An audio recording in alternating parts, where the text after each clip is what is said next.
Assalamualaikum warahmatullahi wabarakatuh. Apa kabar sahabat? Alhamdulillahirrabbilalamin.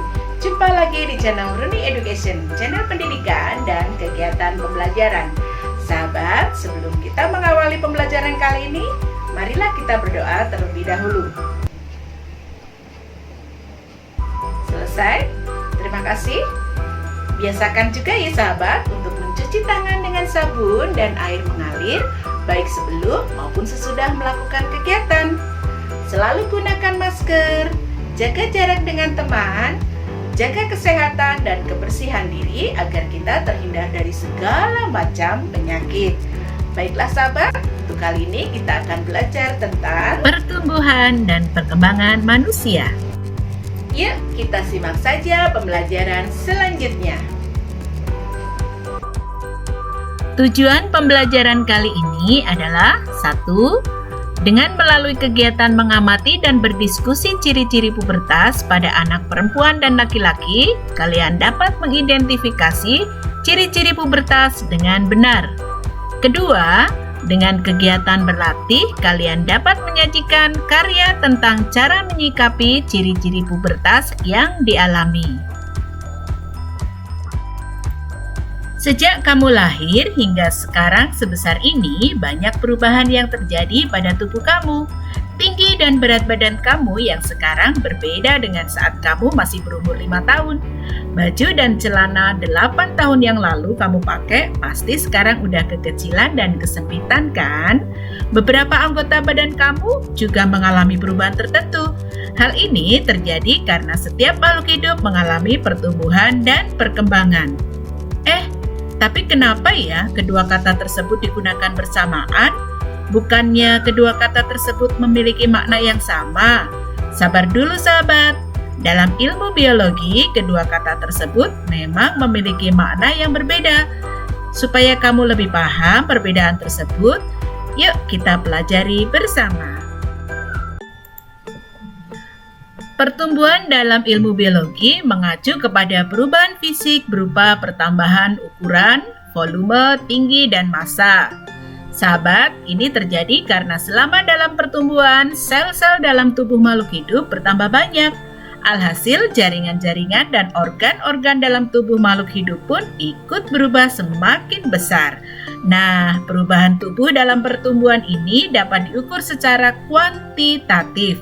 Kita bisa mengukur tinggi dan berat badan kita menggunakan meteran dan timbangan badan. Pertumbuhan memiliki ciri yang khas, yaitu bersifat irreversible, alias tidak bisa balik lagi seperti semula. Makanya tinggi badan kamu yang sekarang ini tidak bisa berubah lagi seperti saat kamu masih kecil dulu. Berbeda dengan pertumbuhan, perkembangan tidak bisa dilihat dengan mata atau diukur dan ditimbang. Ini karena perkembangan dalam ilmu biologi mengacu kepada proses menuju kedewasaan. Karena tidak bisa diukur dan ditimbang, perkembangan hanya bisa diukur secara kualitatif. Maksudnya begini, jika kalian perhatikan bayi yang baru lahir, bayi tersebut hanya bisa menangis kan? Tapi begitu bayi tersebut memasuki usia 1 hingga 3 tahun, ia akan mulai lancar mengoceh atau berbicara. Inilah yang disebut sebagai perkembangan. Fase pertumbuhan manusia diawali dari balita atau bayi, kanak-kanak, remaja, dewasa, dan manula atau manusia lanjut usia. Tanpa kita sadari, bentuk tubuh kita sebagai manusia terus-menerus berubah. Coba kalian ingat sendiri 3 atau 5 tahun yang lalu. Pastinya banyak perubahan yang terjadi kan? Tubuh kita terus berubah karena setiap manusia mengalami proses pertumbuhan dan perkembangan. Dari bayi hingga ke tahap yang paling akhir yaitu manula. Manusia juga kerap kali melakukan perkembangbiakan untuk mempertahankan garis keturunan. Saat itulah di mana ibu melahirkan adik bayi. Manusia mengalami perubahan bentuk tubuh sejak balita hingga manula, sedangkan pertumbuhan dan perkembangan manusia berhenti pada saat dewasa. Fase bayi atau balita yaitu berkisaran umur 0 hingga 5 tahun. 2 tahun pertama dalam kehidupan seorang bayi merupakan pertumbuhan tercepat dalam kehidupan manusia. Apa saja pertumbuhan dan perkembangannya? Antara lain, untuk pertumbuhan yaitu bayi mulai tumbuh gigi susunya, berat badannya bertambah, tinggi badan juga bertambah. Nah, untuk perkembangannya yaitu mulai bisa merangkak, mulai belajar duduk, berdiri, berjalan, tersenyum, tertawa, dan berbicara. Fase kedua yaitu masa kanak-kanak, berkisaran umur 6 hingga 12 tahun. Fase anak-anak ini adalah fase yang paling menarik di antara fase yang lainnya. Apa saja pertumbuhan dan perkembangannya?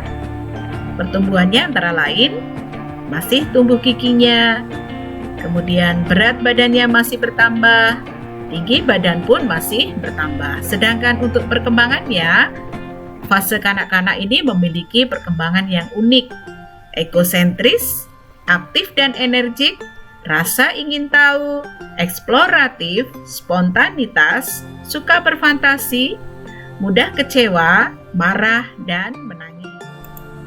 Nah, sahabat, apa itu pengertian anak?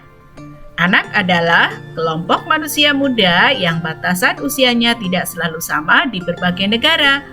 Menurut WHO, definisi anak adalah dihitung sejak seseorang di dalam kandungan sampai usia 19 tahun. Sedangkan menurut Undang-Undang Republik Indonesia Nomor 23 Tahun 2002, Pasal 1 Ayat 1 tentang perlindungan anak, anak adalah seseorang yang belum berusia 18 tahun, termasuk juga yang masih di dalam kandungan. Nah, masa kanak-kanak itu sendiri dibagi menjadi beberapa fase, yaitu yang pertama, fase prenatal atau masa prenatal diawali dari masa konsepsi sampai masa lahir. Kedua, masa bayi dan tati atau batita, yaitu saat usia 18 bulan pertama kehidupan merupakan masa bayi. Di atas usia 18 bulan hingga 3 tahun pertama kehidupan merupakan masa tati. Dan yang ketiga adalah masa kanak-kanak pertama, rentang usia 3 hingga 6 tahun. Masa ini dikenal juga dengan masa prasekolah. Yang keempat adalah masa kanak-kanak kedua, yaitu usia 6 hingga 12 tahun. Dikenal pula dengan masa sekolah. Sedangkan yang kelima adalah masa remaja, yaitu rentang usia 12 hingga 18 tahun. Selanjutnya adalah fase remaja, berkisaran usia 12 hingga 19 tahun. Fase remaja adalah masa peralihan dari masa kanak-kanak menuju masa dewasa. Pada masa remaja ini ada sebuah proses yang disebut dengan masa pubertas. Pubertas merupakan tahapan manusia di mana ia akan mengalami perubahan fisik, psikologis, serta penyempurnaan fungsi alat reproduksi. Perubahan fisik pada masa pubertas terjadi baik secara sekunder dan primer. Masa pubertas manusia tidak ada yang sama. Ada 3 tahapan pada masa remaja, yaitu masa remaja awal usia 10 hingga 12 tahun. Pada masa ini merasa lebih dekat dengan teman sebaya, tampak dan merasa ingin bebas, lebih memperhatikan keadaan tubuhnya dan mulai berpikir dan memiliki daya khayal yang abstrak. Yang kedua adalah masa remaja tengah, berkisaran usia 13 hingga 15 tahun. Di masa ini, merasa ingin mencari identitas diri, adanya keinginan untuk tertarik kepada lawan jenis, kemudian timbul perasaan cinta yang mendalam, lalu kemampuan berpikir abstrak.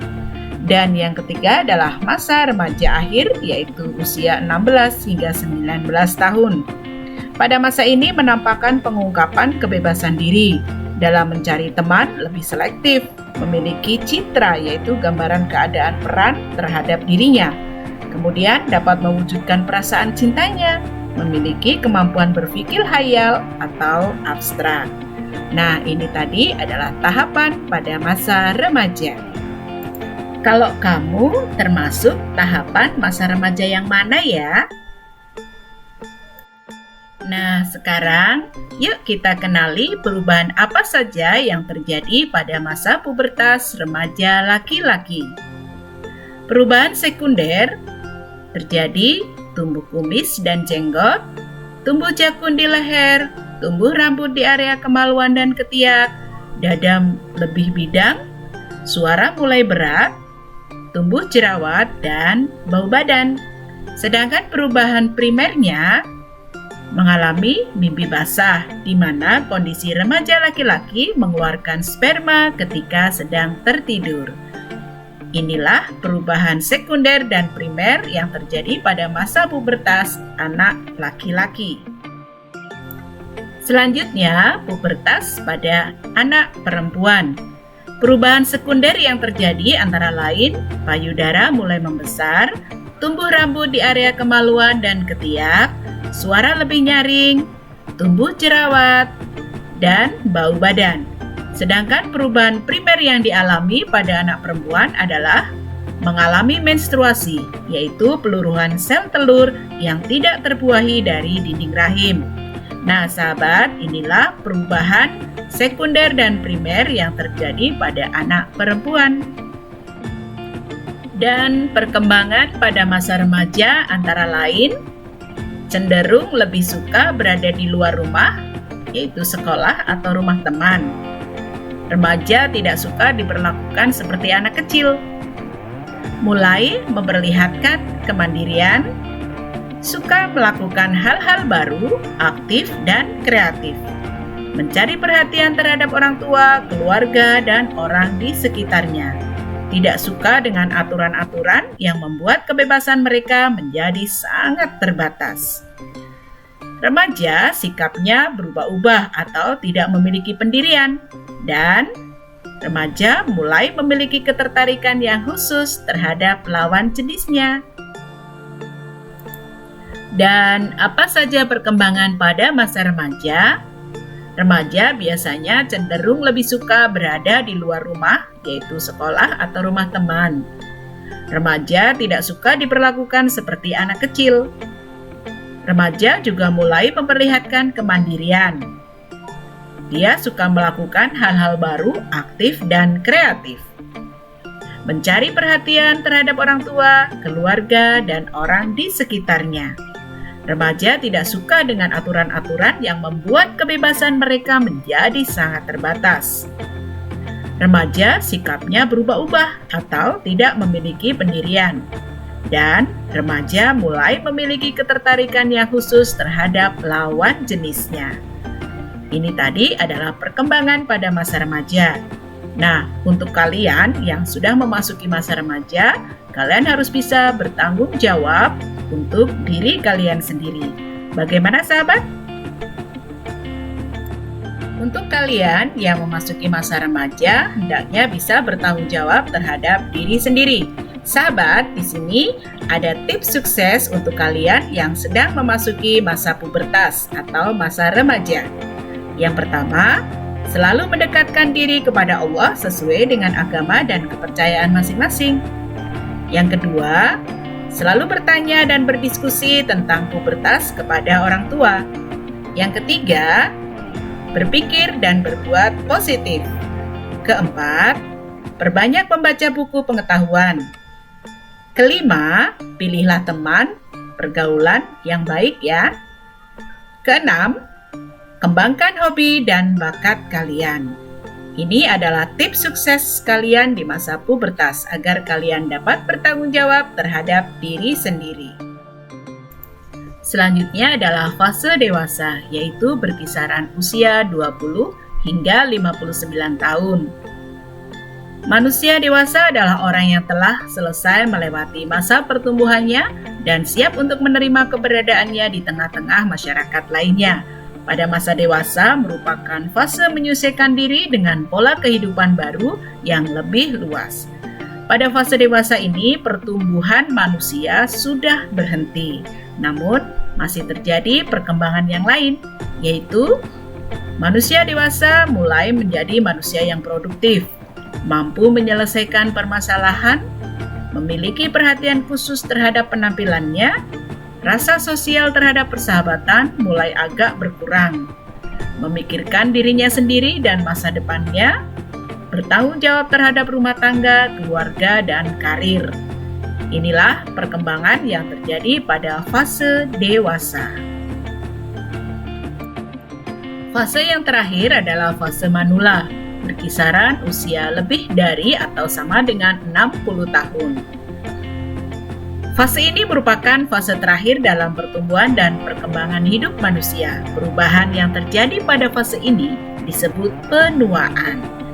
Apa saja perubahan yang terjadi pada fase manula?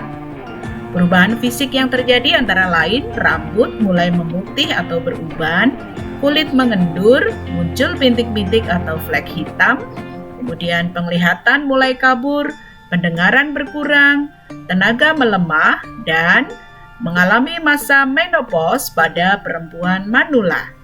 Kemudian perubahan psikologis antara lain mulai lupa, bertingkah seperti anak kecil, kemudian sudah tidak produktif lagi di masa manula, kesehatan mulai menurun, dan menikmati serta mensyukuri hidup. Inilah perubahan baik secara fisik maupun psikologis pada fase manula atau manusia lanjut usia.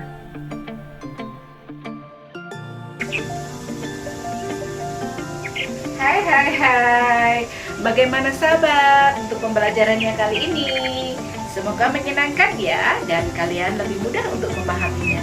Oh iya, jangan lupa berbanyak membaca dan belajar secara mandiri. Apabila kalian mengalami kesulitan, tanyakan kepada Bapak dan Ibu guru di sekolah masing-masing atau tulis kolom komentar di bawah ini. Oke? Terima kasih atas perhatiannya. Barakallahu fikum. Wassalamualaikum warahmatullahi wabarakatuh. Dah.